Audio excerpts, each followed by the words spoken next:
तो भाइयों और बहनों, समर स्लैम में रोमन रेंस के रिटर्न के समय हम फैंस का चाहे कितना भी पानी निकला हो, लेकिन बुकर टी को लगता है WWE ने रोमन रेंस के रिटर्न में जल्दीबाजी कर दी।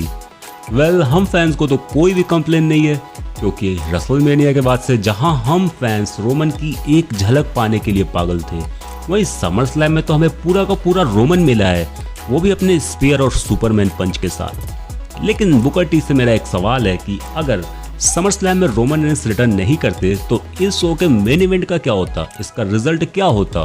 क्या सोलो सिकोवा जीत जाते या फिर कोडी रोड्स अपनी चैंपियनशिप को डिफेंड कर लेते?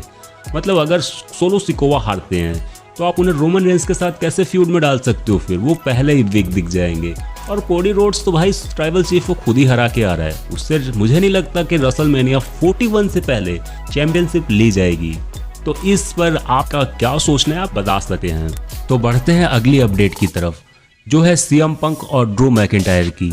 इनकी राइवलरी इतनी लंबी चल रही है जितने कि आजकल के रिलेशनशिप नहीं चलते हैं, लेकिन इसके बाद भी हम फैंस को बहुत ही मज़ा आ रहा है, क्योंकि आपके राइवलरी में हमें परम सुख मिल रहा है।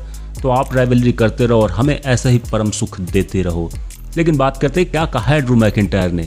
ड्रू मैकिंटायर ने एक बार फिर से पोक करते हुए कहा कि भाई अगर ओलंपिक्स में कोई स्पोर्ट्स होता सीएम पंक, उसमें वो गोल्ड मेडल जीतते। बिल्कुल सही कहा, हम फैंस भी ये बात मानते हैं।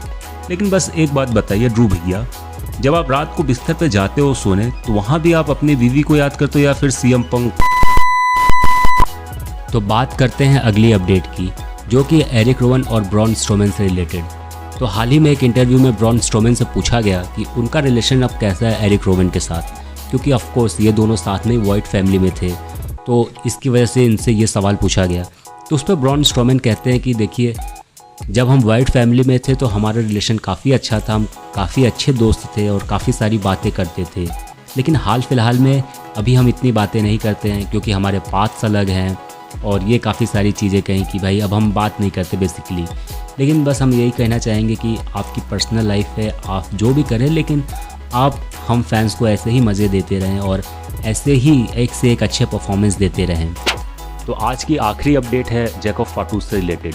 तो जैकब फाटू को WWE एक बड़ा पुश देने के लिए सोच रही है, क्योंकि परफॉर्मेंस सेंटर में जैकब फाटू ने बहुत ही तगड़ा परफॉर्म किया है और वहाँ के जो भी सुपरस्टार्स या जो भी ऑफिशियल्स हैं वो काफ़ी ज़्यादा पसंद किया है जैकब फाटू को। तो इससे बाद जैकब फाटू को एक बड़ा पुश मिल सकता है। हमने भी देखा होगा एक वीडियो जैकब फाटू की, उनके डेब्यू के पहले काफ़ी ज़्यादा वायरल हो रही थी, जहाँ वो हाई फ्लाइंग मूव्स कर रहे थे अपने भारी भरकम वजन के साथ। तो हाँ, अभी इस स्टोरी में, ब्लड लाइन की स्टोरी में जैकब फाटू एक इम्पॉर्टेंट रोल प्ले कर सकते हैं। तो यही थे आज के कुछ न्यूज़ WWE से रिलेटेड। तो मिलते हैं अगली वीडियो में, तब तक के लिए बाय बाय।